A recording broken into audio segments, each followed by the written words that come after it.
Sa pambungad na eksena, itinakda sa Cleveland, ipinakita sa atin ang isang batang ina na nagngangalang Michelle Knight na nakikipaglaro sa kanyang maliit na anak na si Joey. Ngayong araw, tinawagan siya para sa isang job interview, at malakas ang kutob niya na matatanggap siya. Iniwan si Joey sa iresponsable niyang ina pansamantala. Maya-maya, dumating siya sa nasabing lugar, na isa palang laundromat.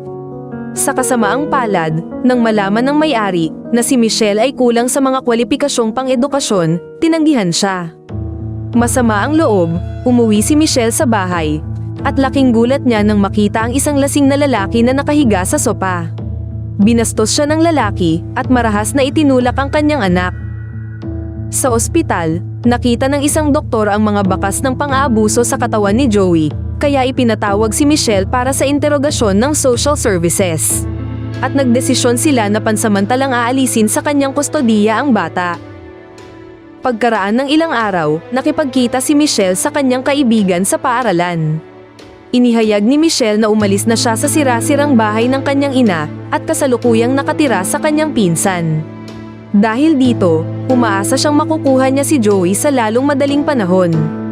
Nagkwento rin si Michelle tungkol sa kanyang hearing date, at habang nag-uusap ang dalawang magkaibigan, dumating ang ama ni Emily para sunduin siya. Sa susunod na eksena, makikita natin si Michelle na inihahanda ang sarili para sa pagdinig sa korte.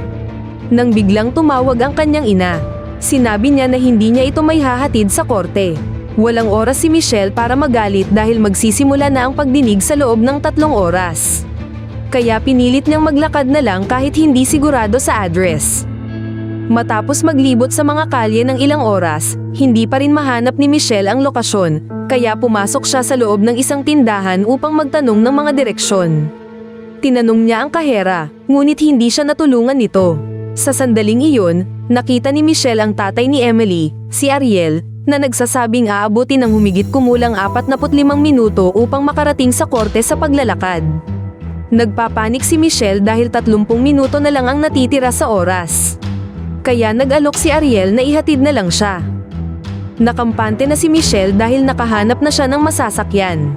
Ngunit bago sila bumiyahe, nakwento ni Ariel na ang kanyang aso ay nanganak kamakailan, kaya maaari niyang kunin ang isa sa mga tuta at ibigay ito sa kanyang anak. Nag-aalangan si Michelle dahil late na siya, ngunit mapilit si Ariel. Kaya pumayag na din siya. Pagdating sa bahay, ipinakita niya kay Michelle ang nanay ng tuta, na nakatali sa likod, at sinabi niya na ang mga tuta ay nakatago sa itaas. Hindi komportable si Michelle na pumasok sa loob ng bahay, ngunit wala na siyang magawa. Pagkatapos ay dinala si Michelle sa ikalawang palapag, tinitiyak na ang mga tuta ay nakatabi doon. Gayunpaman, sa sandaling nasa loob na sila ng silid, sinara ni Ariel ang pinto. Sinubukan ni Michelle na tumakas, ngunit huli na ang lahat. Kinuha niya ang kanyang wallet at nalaman na siya ay 21 years old. Nahanap din niya ang larawan ng kanyang anak at pinunit ito.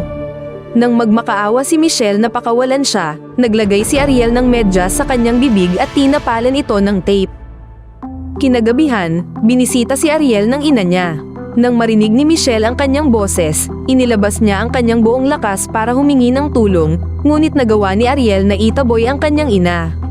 Pagkatapos ay bumalik siya sa basement at pilit siyang pinapakain ng pansit. Sa paglipas ng mga araw, patuloy na lumalala ang kanyang kalusugan. Ang tanging nagpapalakas lang sa kanya ay ang mga alaala ng kanyang anak. Tila nagbago bigla ang mood ni Ariel at binigyan si Michelle ng isang tuta. Pinagaan nito ang loob niya at sa wakas ay may makakasama na siya. Mula sa puntong iyon, ginugugol ni Michelle ang kanyang oras sa kanyang bagong kaibigan. Isang araw, nakalimutan ni Ariel na igapos siya bago pumasok sa trabaho, at nakita ni Michelle na ito ang perpektong pagkakataon para tumakas. Binuhat niya ang tuta, at dahan-daang bumaba sa hagdan. Sa kasamaang palad, isa lang pala itong pagsubok ni Ariel. Bilang resulta, pinatay niya ang inosenteng tuta sa harap niya. Pagkalipas ng ilang buwan, nagdala si Ariel ng isa pang babae bilang kanyang pangalawang biktima. Sinubukan ni Michelle na makipag-usap kay Amanda, ngunit hindi na nakapagsalita ang dalaga. Lumipas pa ang ilang buwan, at nadiskubre ni Michelle na buntis siya. Sa kasamaang palad, napansin niya ang kanyang lumalaking tiyan, at napagtanto na siya ay buntis. Dahil sa ayaw niyang magkaroon ng supling kay Michelle, kumuha siya ng dumbbell para ihampas sa tiyan niya. Pagkalipas ng ilang linggo, pinakawalan siya sa kanyang pagkakakadena at sinabing kailangan niya ang kanyang tulong sa likod bahay. Inutusan niya itong magsuot ng wig at shades. Habang nagtatrabaho, nakita ni Michelle ang isang matandang kapitbahay at nagtangkang humingi ng tulong. Kinagabihan, nakarinig si Michelle ng sirena ng pulis sa labas ng bahay, ngunit nariyan lang pala ang mga pulis para pigilan ang away sa kabilang bahay na nagpapahiwatig na hindi naintindihan ng matanda ang kanyang senyales.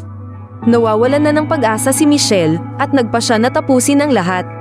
Ngunit nang malapit na niyang gawin ito, naalala niya bigla ang kanyang anak. Makalipas ang ilang buwan, idinikit ni Michelle ang numerong 5 sa kanyang dingding dahil ika-5 kaarawan na yon ng kanyang anak. Halos 2 taon na ang nakakalipas mula nang mabihag siya, ngunit namimiss pa rin niya si Joey. Sa sumunod na eksena, may isa na namang batang babaeng dinukot si Ariel. 3 na silang bihag sa loob ng bahay.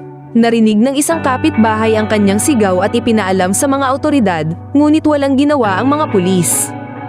Iginiit ni Michelle na dahil 3 na sila ngayon, maaari na sila magtulungan para makatakas. Sinabihan niya si Gina na maging matatag at tiyak na darating ang kanilang panahon para makalaya. Samantala, ang komunidad ay nag-organisa ng isang pagtitipon upang magdalamhati sa kawalan ng mga nawawalang batang babae. Niyakap pa ng salarin ng mga miyembro ng pamilya ni Gina para i-comfort ang mga ito, habang hindi nila alam na siya ang halimaw sa likod ng lahat. Pagkaraan ng ilang taon, ipinagpatuloy ni Ariel ang kanyang walang humpay na pag-atake sa mga babae, ngunit kahit papaano ay hindi sila nawawalan ng pag-asa. Isang araw, nakita nila ang balita ng pagpanaw ng ina ni Amanda dahil sa atake sa puso. Lubhang ikinalungkot ito ni Amanda. Lumipas pa ang maraming buwan, at sa wakas ay nagpa siya si Ariel na palayain ang mga babae mula sa kanilang pagkakakadena. Na nakaisip ng isang baliw na ilusyon na maaari silang maging isang pamilya. Habang kumakain ng magkasama, ginulat niya ang lahat sa pagbunyag na buntis si Amanda sa kanyang anak at pinili niyang buhayin ito. Pagkalipas ng 7 taon, makikitang malaki na ang bata. Mahal na mahal siya ng lahat at pinangalanan siyang Jocelyn. Itinuring niya sina Michelle at Gina bilang kanyang mga tiyahin. Walang kamuwang-muwang sa madilim na ugali ng kanyang ama. Samantala, namimiss pa rin ni Michelle ang kanyang anak na si Joey at nagdiriwang pa rin siya ng mga kaarawan nito. Inilagay niya ang numerong 14 sa dingding na nagpapahiwatig na ang kanyang maliit na anak ay 14 na taong gulang na. Sa paglipas ng panahon, nahihirapang makakuha ng trabaho si Ariel, na maaaring humantong sa pagkawala ng kanyang tahanan. Nagrereklamo ang maliit na bata kung bakit ang kanyang mga tiyahin ay hindi makalabas upang maglakad sa parke kasama niya. Nagsimula siyang sumigaw at iniinis ang ama. Nagalit siya, itinakip ang kamay sa bibig nito, at inutusan ng ina na patahimikin ang bata. Isang umaga, sinabi ni Ariel sa kanyang anak na pupunta lang siya sa bahay ng kanyang lola para makakuha ng pagkain para sa kanila. Pagkaalis niya, napansin ni Jocelyn na nakalimutan isara ni Ariel ang pinto, kaya ipinaalam niya ito sa kanyang ina. Lumapit si Amanda sa harap, at agad siyang sumigaw para humingi ng tulong. Hindi nagtagal, dumating ang mga kapitbahay para tulungan sila. Pinilit nilang buksan ang pinto para iligtas ang mag-ina, habang sina Michelle at Gina ay walang kaalam-alam kung ano ang nangyayari sa labas. Sa kabutihang palad, hindi nagtagal ay dumating ang mga pulis sa bahay at pumasok sa kanilang silid. Laking gulat ng mga pulis nang makita din nila si Gina dahil 9 na taon na nila itong hinahanap. Paglabas, nasilaw si Michelle sa liwanag ng araw. Hindi niya ito naramdaman sa loob ng mahigit 1 dekada. Tuwang-tuwa siya dahil makakapiling na niya ang kanyang anak. Dinala sila sa ospital upang tugunan ang matinding trauma na kanilang dinanas. Naging usap-usapan na sila ng bansa sa puntong ito. Kinaumagahan, nang magising si Michelle, hiniling niya na makasama muli ang kanyang anak. Tiniyak sa kanya ng doktor na tutulungan siya na hanapin ang bata. Nabalita sa TV na sina Amanda at Gina ay nakasama na muli ang kanilang mga pamilya. Di nagtagal, binisita siya ng isang opisyal ng FBI na nagngangalang Jake Solano upang magsagawa ng investigasyon sa kaso. Dinalhan siya ng cheeseburger at ice cream. Natutuwa si Michelle na sa wakas ay makakatikim muli ng masarap na pagkain. Ngunit nang inalok siya ng tisyo, napa-atras siya dahil naaalala ni Michelle ang mga panahong sinasapakan siya ng tisyo sa bibig ni Ariel. Nang maglaon, binisita siya ng kanyang ina, ngunit tumanggi siyang makipagkita sa kanya. Masama ang loob niya dahil pakiramdam niya na hindi man lang siya hinanap sa loob ng 10 taon. Pagkaraan ng ilang araw, nakalabas na si Michelle sa ospital at kinuhaanan siya ng isang kwarto sa hotel para dito muna manatili. Ipinangako sa kanya na gagawin niya ang lahat para mahanap ang anak niya. Kinabukasan, nakipagkita si Michelle kay Gina, na pilit ng kinakalimutan ang bangungot na pinagdaanan nila. Nagpasya si Gina na lumayo muna kay Michelle sa ngayon. Maya-maya, binisita ni Jake si Michelle sa hotel at sinabi na ayaw payagan ng mga foster parents ni Joey na makilala niya ang kanyang biological mother. Bagamat may pagkakataon si Michelle na ilaban ito sa korte, nagdesisyon na siya na huwag ituloy ito. Ayaw niyang mahirapan ang kanyang anak na masaya nang namumuhay. Pagkaraan ng ilang araw, inihanda ni Michelle ang sarili na pumunta sa korte para tumistigo laban sa salarin. Sa kanyang paglalakbay, iniisip niya ang mga taon ng pagdurusa mula sa kamay ni Ariel. Pagdating niya sa korte, ipinaliwanag niya ang lahat ng mga detalye at gusto niyang makulong si Ariel habang buhay. Inihayag na si Ariel ay nakatanggap ng sintensya ng habang buhay na pagkakakulong. Ngunit nagpakamatay din 1 buwan lamang sa kanyang sintensya. Kinasal na din si Michelle at ngayon ay nagsusumikap para maging isang chef sa Cleveland. Nag-publish din siya ng isang libro tungkol sa kanyang oras sa pagkabihag na naging isang international na bestseller. Please subscribe at paring ng notification bell icon para masubaybayan mo pa ang iba pang magagandang kwento. Pa-comment at like na din sa ilalim. Maraming salamat sa panonood.